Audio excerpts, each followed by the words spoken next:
Olá, seja bem-vindo a mais um Alesp Cidadania. Hoje o tema é liberdade de expressão e fake news. Eu recebo aqui nos estúdios da Rede Alesp o advogado Arthur Rolo. Seja bem-vindo, doutor. Muito obrigado por ter aceito o nosso convite. Obrigado, prazer estar aqui para falar desse tema tão importante que é a liberdade de expressão em um momento em que as redes sociais estão até impedindo o presidente da República de se manifestar.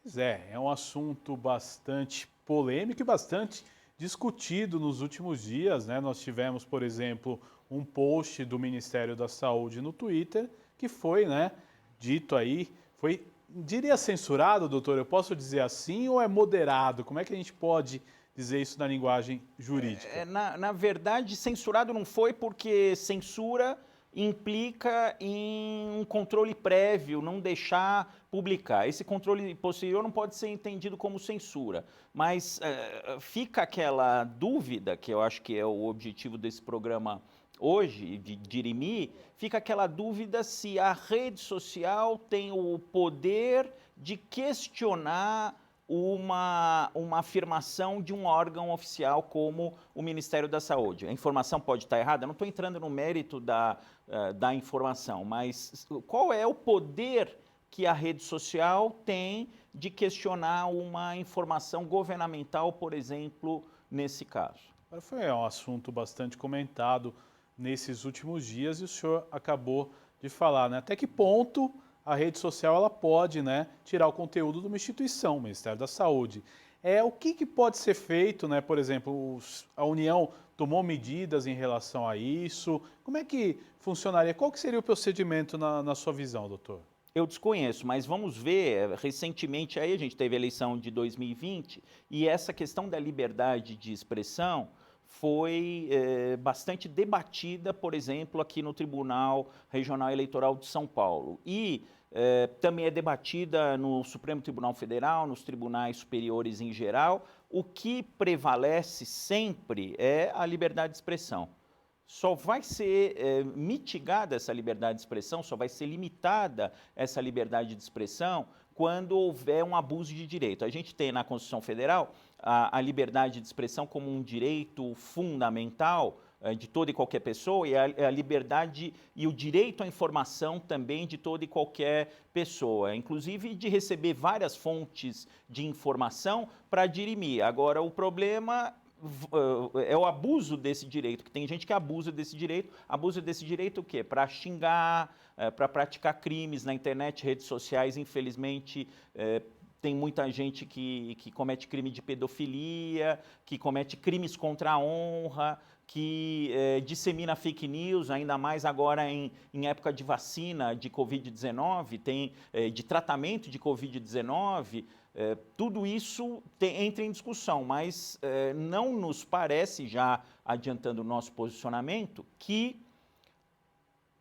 a rede social tenha este poder de certificar ou não a verdade, de dizer que aquele conteúdo é um conteúdo verídico, de dizer que aquele conteúdo é um conteúdo falso, ou de tirar um perfil do ar. Se tira um perfil do ar, aí sim a gente pode dizer que nós estamos diante de censura, porque a pessoa perde aquela ferramenta para se comunicar. E hoje, aí vocês vão falar, não, tudo bem, me tirou aqui uma ferramenta, vamos falar os nomes que a gente não tem como sair deles, né? Me tirou o Twitter, né? Tudo bem, você tem ainda o Facebook, mas você tirou um veículo, um canal para a pessoa se comunicar, essa rede social, qual é o poder? Será que a rede social tem o poder de banir alguém sem dar aquele direito constitucional do contraditório? Eu entendo que não.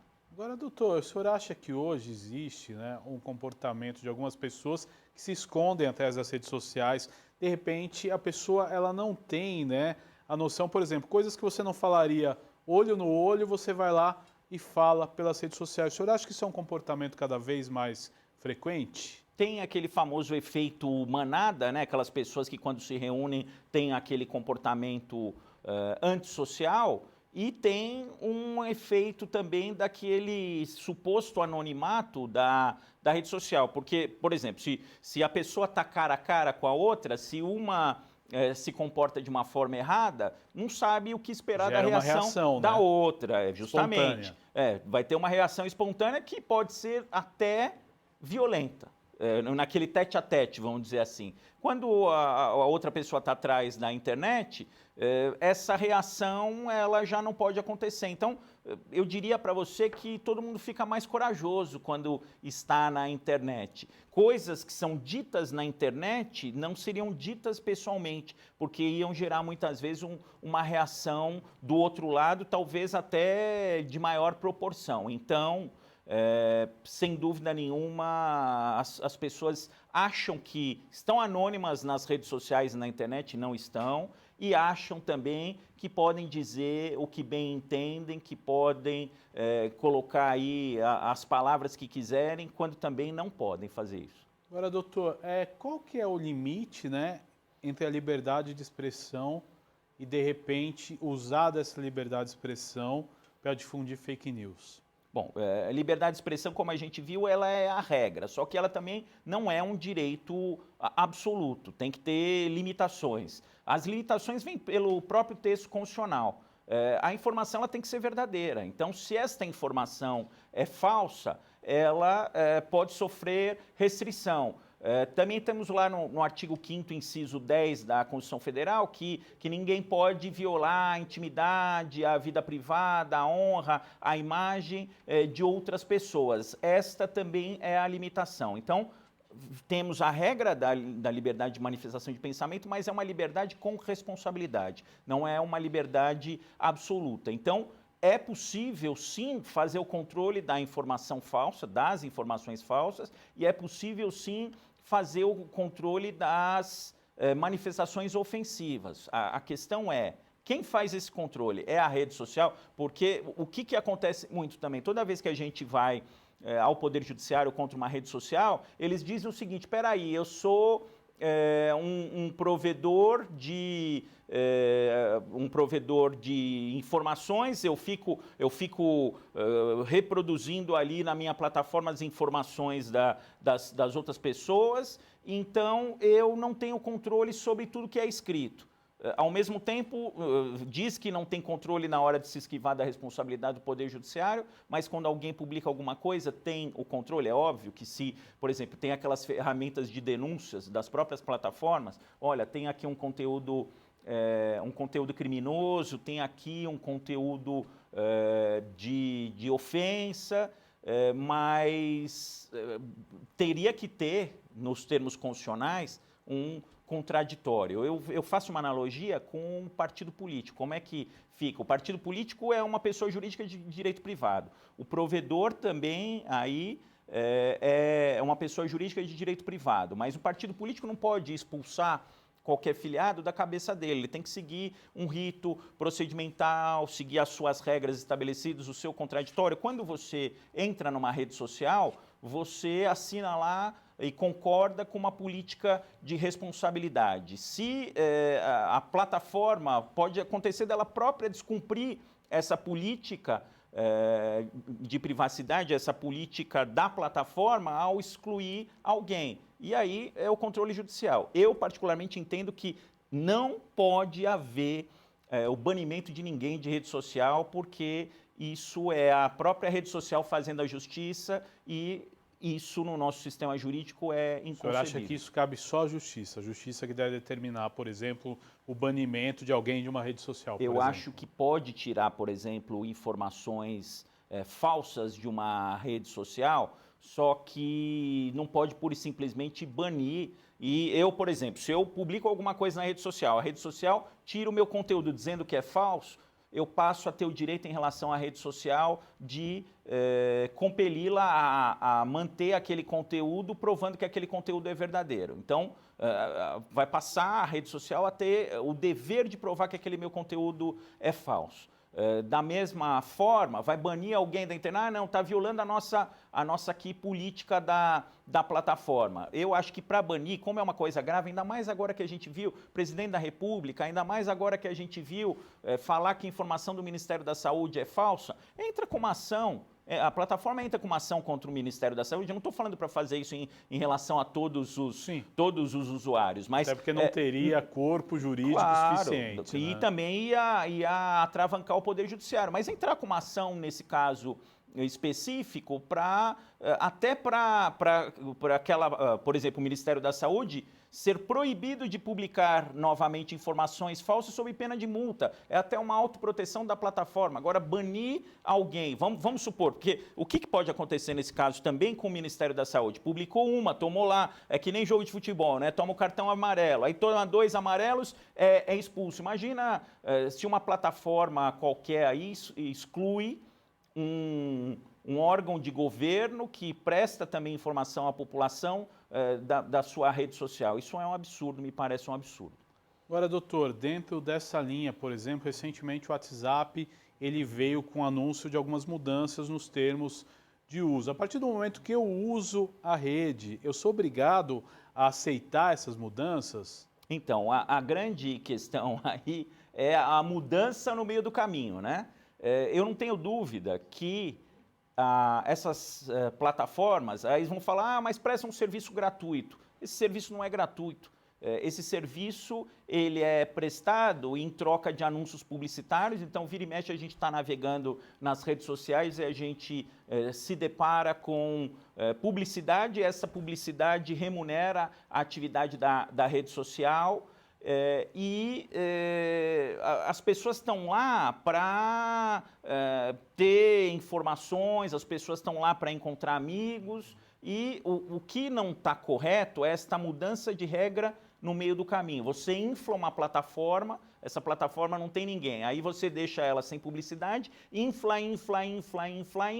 aí muda as regras do jogo no meio do caminho, quando todo mundo já está até psicologicamente dependente do uso dessas plataformas. Então, eu entendo que essas mudanças de regras no meio do caminho, elas não podem acontecer. Se pode modificar para os usuários novos, para os usuários antigos, eu entendo que não, porque seria uma espécie, vamos dizer assim, de direito adquirido em relação àquela política que você aceitou quando você aderiu à plataforma. Se muda no meio do caminho, por exemplo, teve plataforma de foto que você postou as suas fotos lá, eles falaram, não, nós não vamos usar a sua foto para nada. E aí, de repente, passa a usar a sua foto gratuitamente, a monetizar a utilização dessa sua foto, isso acaba prejudicando aí o usuário que é consumidor e as redes sociais são fornecedores nos termos do Código de Defesa do Consumidor. Agora, doutor, por exemplo, tivemos um episódio recente nos Estados Unidos, né, onde o presidente da República emitiu uma opinião que gerou consequências aí até, dizem, até um atentado à democracia. Como esses chefes de Estado, quando se pronunciam, né, e causam algum efeito, como eles podem responder? Bom, primeira questão... Se é que devem, né? É importante a gente Eu entendo que numa situação urgente como essa que aconteceu com o presidente Trump nos Estados Unidos, exigia uma intervenção imediata da rede social. Então, acho até que ela fez bem de tirar aquele conteúdo, porque poderia gerar um mal maior, estava gerando comoção, e poderia gerar um mal maior, colocar em risco a vida de mais pessoas, além daquelas que morreram na invasão do Capitólio. Agora, o que eu acho é que deveria ter a rede social adotado uma medida contra o presidente da República para promover o banimento. É possível, resolvido aquele problema urgente, era possível entrar com uma ação judicial, pedir uma liminar para excluí-lo enquanto a questão está sendo discutida no Poder Judiciário. O que aconteceu? Você exclui e aí a pessoa que foi excluída que vai ter que entrar no Judiciário. Tá errado esse procedimento, na minha opinião. Exclui o conteúdo ilícito e aí depois entra com alguma providência contra o presidente da República. Nesse caso, ele pode ser responsabilizado pelo que ele fez? Pode, está sendo responsabilizado, está correndo um processo de impeachment, ele vai deixar a cadeira e o processo de impeachment vai continuar. É uma forma de ser responsabilizado? Sim. Houve quebra-quebra lá no Capitólio, destruíram bens públicos. É possível responsabilizar o presidente Trump por esses prejuízos no Capitólio a partir do momento em que ele incentivou aquela invasão? Sim. É possível ser responsabilizado também ali por aquelas vidas perdidas? Em tese, aí o campo para a responsabilidade é grande.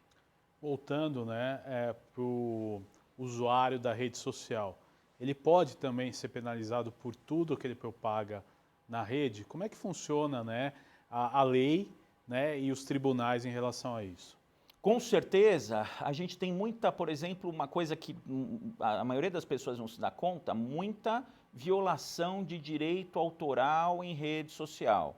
Então eu pego uma foto que não é minha, por exemplo, eu faço lá um meme, eu pego lá, altero a foto, crio um meme e solto na internet. A partir do momento que eu faço isso usando de uma obra intelectual de uma outra pessoa, eu estou deixando de pagar por aquela obra intelectual e estou causando prejuízo aí ao autor dessa foto.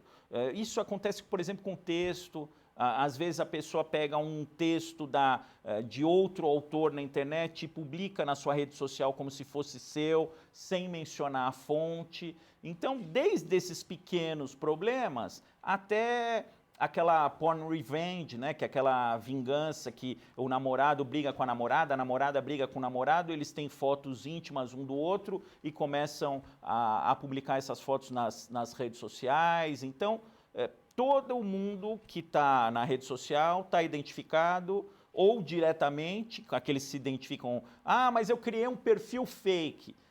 É difícil, tem hackers que conseguem fazer isso, conseguem o que a gente chama de ocultar o IP.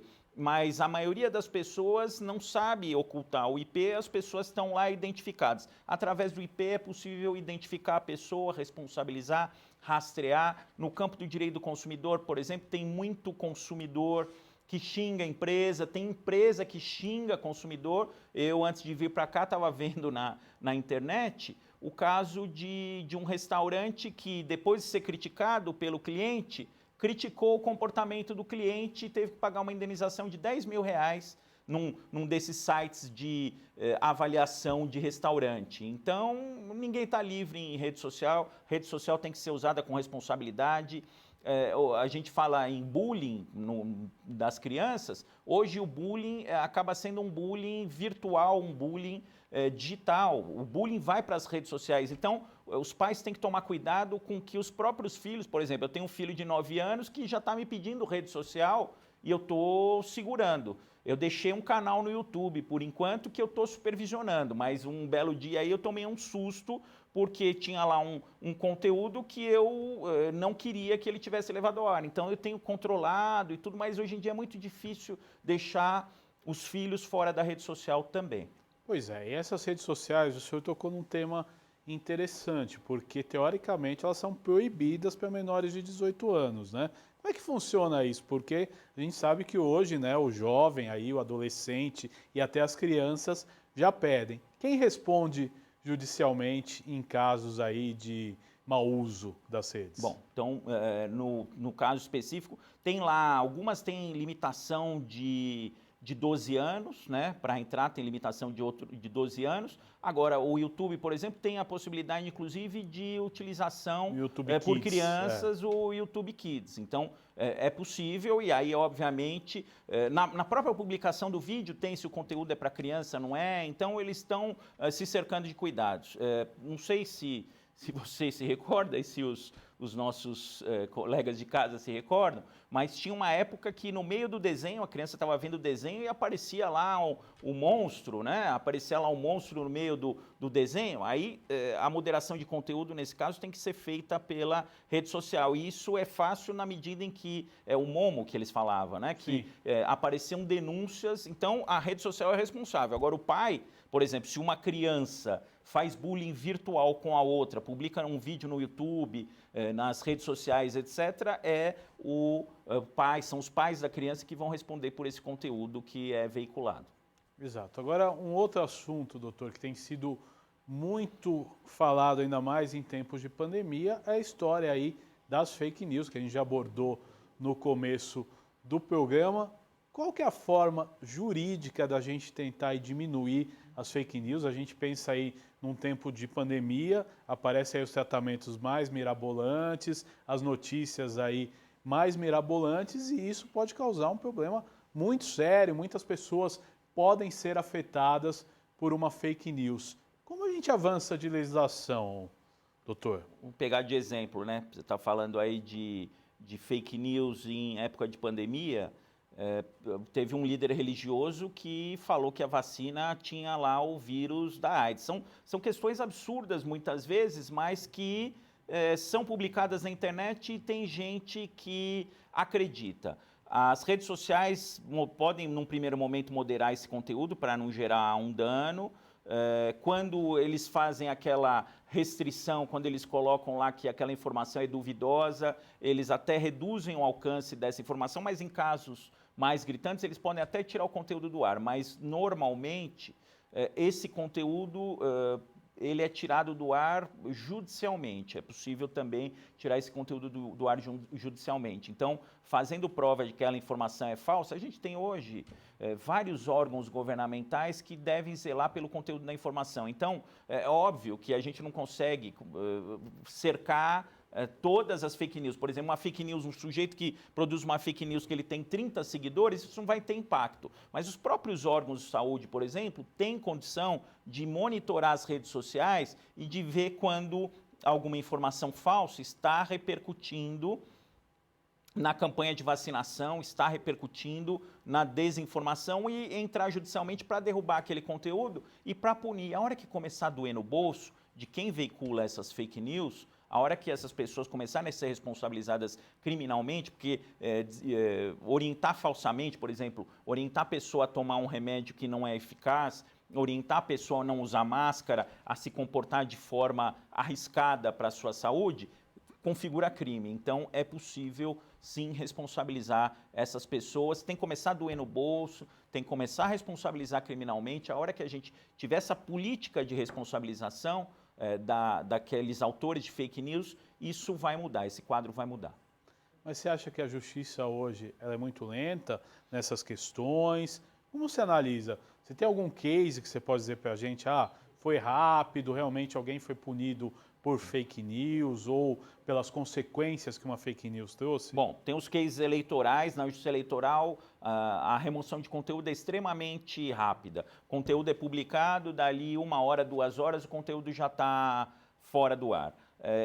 A justiça comum ela demora mais para funcionar, mas essas liminares são rápidas também. Nesse caso específico do líder religioso, o conteúdo foi tirado do ar rapidinho. É óbvio, a gente tem que escolher aqueles conteúdos que têm o que a gente chama de repercussão, né? Que tem o engajamento, né? Eles falam muito em rede social em engajamento, que provocam o engajamento. Não vai dar para controlar tudo.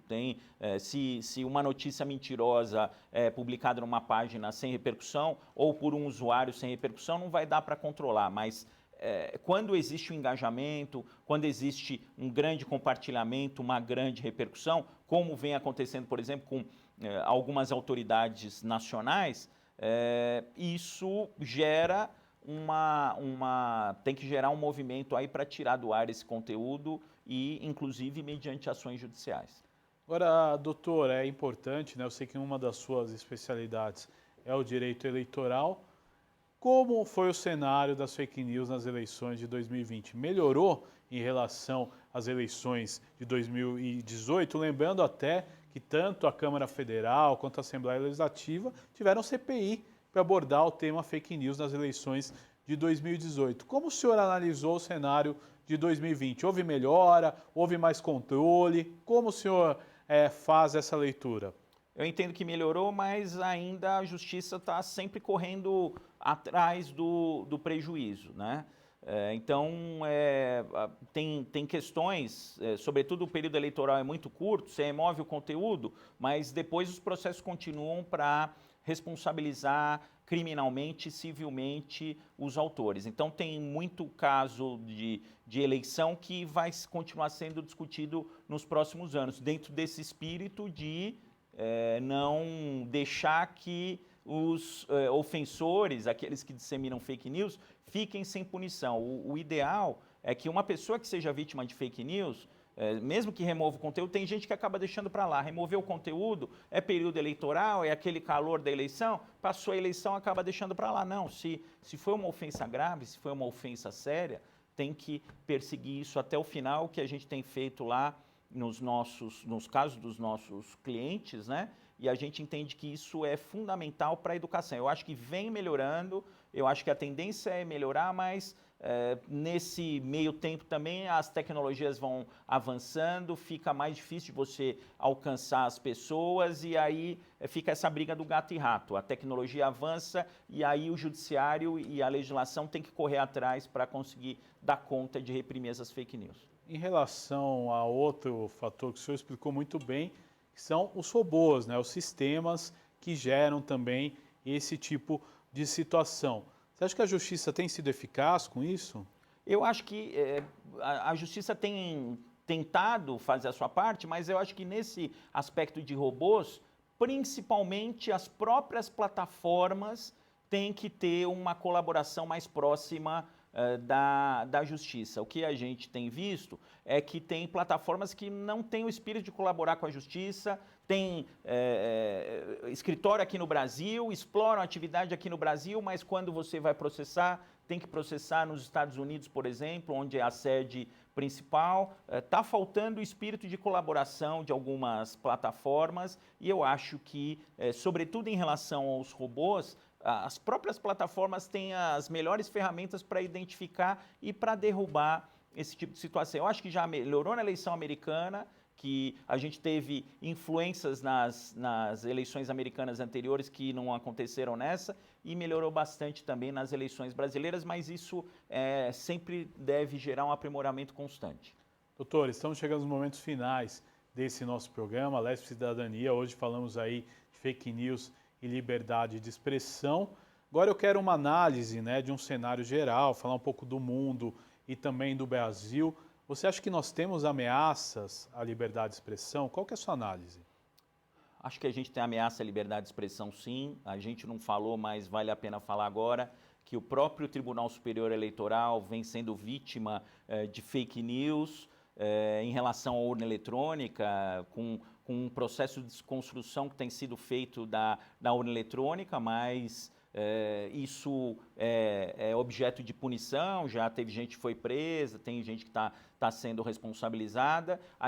O grande dilema é o equilíbrio entre o direito de manifestação de pensamento e o controle dessa manifestação de pensamento, porque se você controla demais, pode ser entendido como censura, se você controla de menos, pode ser entendido como uma liberação aí para cometer crime, uma liberação para ofender, e não é por aí. Então, é um desafio permanente, são questões que dependem de avaliação caso a caso, no caso concreto, e aí você tem juízes que avaliam bem, juízes que avaliam mal. Então essa discussão eu tenho para mim que vai perdurar aí por muitos anos, mas a regra é o prestígio à liberdade de manifestação de pensamento, a exceção é restringir a manifestação das pessoas, e também não podem as redes sociais sair controlando o conteúdo das pessoas e banindo pessoas a seu bel prazer. Tem que ter aí a autoridade do Estado para que isso aconteça de forma correta. Doutor Arthur Rolo, eu quero agradecer a sua participação nesse Alesp Cidadania de hoje. Volte aí mais vezes para trazer mais esclarecimento ao nosso telespectador. Obrigado, estou à sua disposição e à disposição dos nossos telespectadores. Muito obrigado. Muito obrigado. Este foi mais um Alesp Cidadania, falando aí de liberdade de expressão e fake news. Você continua com a programação da Rede Alesp. Eu convido você a acessar nossas redes sociais no Facebook, no Instagram e o nosso canal no YouTube, onde você tem todo o conteúdo produzido pela Rede Alesp. Até um próximo encontro. Valeu!